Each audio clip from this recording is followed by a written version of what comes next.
শরীর আলম নাকি বলেছেন যে প্রতিশ্রুতা বর্মাকে মহারাজ না বলতে, এই নিয়ে বিভিন্ন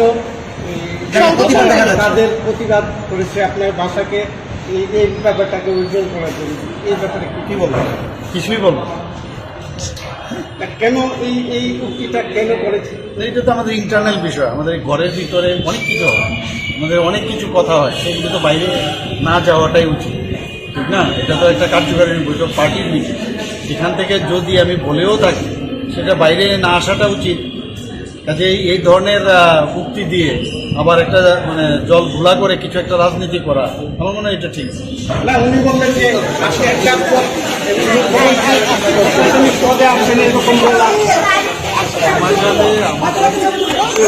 সুমধুর সম্পর্ক আমার সাথে না, এবং ওনাদের ফ্যামিলিকে আমি রেসপেক্ট করি এবং সেই রেসপেক্টটা থাকবে।